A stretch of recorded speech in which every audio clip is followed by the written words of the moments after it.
अस्सलाम वालेकुम एवरीवन, कैसे हैं आप सब लोग। उम्मीद करती हूँ कि आप सब लोग ठीक ठाक होंगे अपने घर में। मैं हूँ Itrat Rameez and welcome to my another video. अगर आपको मेरी वीडियो पसंद आती है तो आप जाइए उसको सब्सक्राइब करें मेरे चैनल को एंड लाइक करें और आगे शेयर करें। जी, तो फिर आज का टॉपिक ये है, मैं बहुत दिनों बाद वीडियो बना रही हूँ क्योंकि हिम्मत नहीं होती वीडियो बनाने की गर्मी की वजह से। आज मैंने सोचा बहुत दिन हो गए हैं तो जाकर वीडियो बना ही लीजिए जाए। ऐसे अपने फेशियल हेयर्स को रिमूव करना है अपने फेस से। तो मुझे जहाँ तक नॉलेज है इस बारे में, मैं वो आपकी तरफ डाइवर्ट कर देती हूँ ताकि मेरी वजह से आप लड़कियों को भी बहुत फ़ायदा हो। लड़कियों को नहीं, आंटियों को भी हो सकता है। अच्छा जी, तो भाई फेशियल हेयर्स किस तरह से हम अपने फेस से रिमूव कर सकते हैं, क्योंकि हर महीने हमारा चेहरा मर्दोनुमा लगने लग जाता है। मर्दों की तरह लगने लग जाता है, यानी कि हमारी मूंछें और दाढ़ी आ जाती है। जिनके पास टाइम होता है हर महीने वो अपना पार्लर जाके काम करवा लेती हैं। जिनके पास नहीं टाइम होता भाई वो बैठी रह जाती हैं।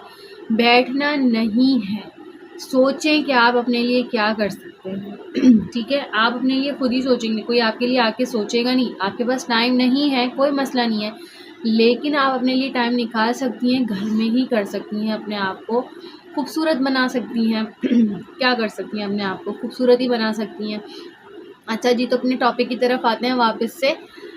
बात सारी ये है कि भाई हमारे मुंह पे फेशियल हेयर्स जो आ जाते हैं, हमने उसको किस तरह से रिमूव करवाना है। कुछ लड़कियां जाके फुल फेस वैक्स करवा लेती हैं, कुछ लड़कियां जो हैं वो थ्रेडिंग करवाती हैं, कुछ लड़कियां जो हैं वो शेविंग करती हैं। शेविंग का मतलब ये लड़कों की तरह शेव नहीं, लड़कियों की तरह शेव, नाजुक तरीके से, लड़कों की तरह नहीं, ठीक है ना।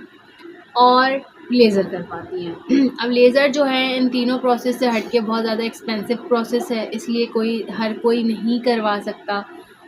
तो अगर आप करवा सकते हैं तो सेविंग करें, उसके लिए कमेटियाँ डालें, सेविंग करें, अपनी पॉकेट मनी बचाएं। और अगर आप नहीं करवा सकते तो आप ये 3 प्रोसेस ईज़िली करवा सकते हैं। अब भाई वैक्स के बारे में मैं पहले आपको बता दूं कि अगर आप अपने फेस की तरफ जाते हैं ना वैक्स करवाने के लिए, तो फेस वैक्स जो करवानी है वो आपने फेस पर हॉट वैक्स करवानी है, कोल्ड वैक्स नहीं करवानी है। हॉट वैक्स से आपके बालों की ग्रोथ कम हो जाती है, आपके बाल हल्के हो जाते हैं और बहुत देर से आते हैं। मेरा एक्सपीरियंस तो ये है कि मेरे बाल तो बहुत देर से ही आते हैं, मुझे हर महीने जाकर पार्लर में बैठना नहीं पड़ता। ठीक है, तो अगर आप मेरी मानते हैं तो हॉट वैक्स करवाएं अपने फेस पर और विथ फिंगर करवाएं। देखें भाई, अगर आप हॉट वैक्स करवाने पार्लर जाती हैं ना, तो मैं 2-3 चीज़ें आपको इस बारे में भी बता दूं कि जो गली कूचे के पार्लर होते हैं ना, जो मोहल्ले में हमारे पार्लर होते हैं, वो यही करती हैं, हॉट वैक्स तो करती हैं, विथ फिंगर भी करती हैं। अच्छा, विथ फिंगर क्यों बोल रही हूँ, पैचेस से क्यों नहीं कह रही, क्योंकि पैचेस हमारी स्किन पे लगेंगे तो हमारी स्किन लूज़ हो जाएगी, बड़े स्ट्रोक होंगे तो लूज़ हो जाएगी हमारी स्किन, इसलिए हमें पैचेस से नहीं करवाने, हमें करवानी है फिंगर से वैक्स। अब फिंगर से कैसे करवानी है, जब हॉट वैक्स वो फिंगर से, उनको खुद ही तरीका आता है पार्लर वाली को, वो किस तरह से फिंगर से वैक्स करेंगी। ठीक है, आप जब जाएंगे आप ये बात नोट करिएगा कि वो वैक्स साफ़ होनी चाहिए, किसी और को यूज़ करके वो वैक्स आपके फेस में ना करें, क्योंकि आपका फेस अगर क्लीन है और अगर किसी और के फेस पे दाने हैं तो वो आपकी स्किन पे सारे जरासीम डाइवर्ट हो जाएंगे। आप चेक करेंगी कि आपकी वैक्स क्लीन है जो वो आपको कर रही हैं, गंदी तो नहीं है, फ़िल्टर करके तो नहीं रखी। ये चीज़ें नोट करना बहुत ज़्यादा ज़रूरी होती हैं। अगर वो आपको नहीं नोट करवाते तो आप उसको स्किप कर दें, आपने नहीं करना है। इसीलिए किसी अच्छे बड़े पार्लर में जाकर आपने अपनी वैक्स करवानी है, या फिर आपने जहाँ आपको यकीन हो वहाँ से करवाना है। दूसरी बात ये कि आप पैचेस नहीं लगवाएंगे अपने फेस पे। आफ्टर वैक्स आप सूदिंग लोशन यूज़ करेंगे। ठीक है, इससे ये होगा कि जो आपकी स्किन पे ईचिंग होती है, जो दाने निकल आते हैं, सेंसिटिव स्किन पे अक्सर दाने निकल आते हैं, मेरी बहन की स्किन पर दाने निकल आते हैं वैक्स करवाने के बाद, तो वो एक एंटी एलर्जिक की टैबलेट लेती है, देन वो वैक्स करवाती है, फिर वो सही रहती है। और बर्फ़ की टिकोर कर लें आफ्टर वैक्सिंग, शेविंग, थ्रेडिंग, आप अपनी बर्फ़ की टिकोर करेंगे तो उससे भी आपकी रेडिश जो है वो कम हो जाएगी। अच्छा, वैक्स की तो हो गई बात, ठीक है, वैक्स आप करवा सकते हैं। अब दूसरा आ जाता है थ्रेडिंग करवाना पेन वाला काम है, बहुत ज़्यादा पेन वाला काम है। आप एक पूरी थ्रेडिंग अपने फेस पे करवाएं। मैं अपर लिप्स पे और आईब्रो पे करवाती हूँ ना, वही मेरे लिए बहुत है। पूरा फेस मैं थ्रेडिंग से कवर नहीं कर सकती। और थ्रेडिंग बहुत ज़्यादा पेन वाला मरहला है, इसीलिए मैं उसको स्किप करती हूँ। अगर आप करवाना चाहते हैं तो आप लोग करवाएं, लेकिन आफ्टर थ्रेडिंग के भी अपने एक धागे आते हैं, जो हम सिलाइयाँ कढ़ाइयाँ करते हैं ना, वो वाले धागे नहीं, वो वाले धागों की बात नहीं कर रही हूँ। उनके भी एक अपने धागे आते हैं। ये मेरे पास धागा मौजूद है, इससे कपड़े सिलते हैं, थ्रेडिंग नहीं होती। वैसे हम घर वाली औरतें ख़वातीन जो है ना, वो थ्रेडिंग कर लेती हैं इससे भी, लेकिन जो है इससे थ्रेडिंग नहीं होती। थ्रेडिंग का अपना एक धागा आता है और उससे थ्रेडिंग होती है, ठीक है। तो भाई थ्रेडिंग मुझे करना आती है, लेकिन मुझे डर लगता है थ्रेडिंग से, क्योंकि बहुत तकलीफ़ होती है, इसलिए मैं थ्रेडिंग नहीं करती। कुछ लड़कियों के हाथ हल्के होते हैं तो वो थ्रेडिंग कर लेती हैं, लेकिन कुछ के बहुत भारी होते हैं तो वो थ्रेडिंग नहीं करती जी। अच्छा जी, थ्रेडिंग का मैंने आपको बता दिया है कि थ्रेडिंग अगर आप करवाना चाहते हैं तो आप करवाएं। उसके बाद भी आपने सूदिंग लोशन इस्तेमाल करना है। अच्छा, तीसरी चीज़ आ जाती है आपके पास टिंकल रेज़र से अपने हेयर्स को, फेशियल हेयर्स को रिमूव करना। मैं अपने इमरजेंसी में जब मैं होती हूँ ना, जब मुझे पार्लर जाने का टाइम नहीं होता और मुझे जब फ़ील होता है कि मेरे फेस पर बाल बहुत ज़्यादा आ गए हैं, तो मैं टिंकल रेज़र का यूज़ कर लेती हूँ यूज़ करती हूँ। अच्छा, टिंकल रेज़र से ये होता है कि आपकी डेड स्किन भी उतर जाती है स्किन से। होता तो वैक्स से भी ऐसे ही है कि आपकी डेड स्किन से उतर जाती है। और होता है टिंकल लेज़र को करने से पहले आप कोई भी अपने फेस पर फेशियल ऑयल को यूज़ करेंगी, हल्का सा 1 ड्रॉप पूरे फेस पर 1 ड्रॉप ही लगाना है, और उसके बाद हल्के हाथों से, ये होते हैं टिंकल लेज़र, ठीक है ना, हल्के हाथों से आपने अपने फेस को शेव करना है। ये है शेविंग के लिए, ठीक है। टिंकल लेज़र आपको मार्केट से मिल जाएगा, किसी भी कॉस्मेटिक शॉप से मिल जाएगा। 3 का पैक होता है ये वाला। इसके स्टाइल में और भी बहुत सारे प्रोडक्ट्स हैं, और भी बहुत सारे स्टाइल में हैं ये टिंकल लेज़र, जो एक पैक में 2 होते हैं और ये एक पैक में 3 होते हैं। ये देखें, इस तरह से होता है ये टिंकल रेज़र। सही है, आपको नज़र आ रहा है? इस तरह से है ये टिंकल रेज़र।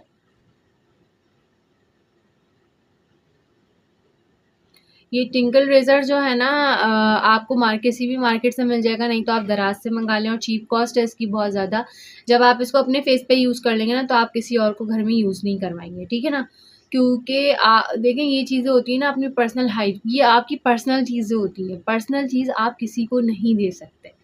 इससे आपकी स्किन की प्रॉब्लम्स उनकी स्किन में भी डाइवर्ट हो जाएगी। उससे लेकर आप यूज़ करेंगे तो उनकी स्किन की चीज़ें आपकी स्किन में डाइवर्ट हो जाएंगी। इसलिए इस चीज़ को याद रखें, ध्यान रखें कि जब भी आप पार्लर में वैक्स करवाने जाएंगे तो किसी की यूज़ वैक्स आप अपने फेस में नहीं करवाएंगे। अगर आप शेव करते हैं अपनी स्किन पर, तो आप कोई भी यूज़ स्पैचुला, कोई भी यूज़ चीज़ें जो है ना, मतलब ये इस तरह की आपने यूज़ नहीं करनी अपने फेस पे, ठीक है। आपने अपना ख्याल खुद रखना है, कोई और आपका आके ख्याल नहीं रखेगा, कोई और आके आपको आपके ख्याल के लिए चीज़ें नहीं बताएगा। इसलिए आपको अपना ख्याल खुद रखना है, अपनी हर चीज़ का ख्याल खुद रखना है, ठीक है। अच्छा, ये टिंकल लेज़र जो है ना, इसको करने से पहले आप कोई भी फेशियल ऑयल को, हेयर को कह रही हूँ, आप जो है वो यूज़ करेंगे। नहीं तो आप पाउडर यूज़ कर लें, पाउडर भी नहीं है तो आप एलोवेरा जेल है तो एलोवेरा जेल यूज़ कर लें।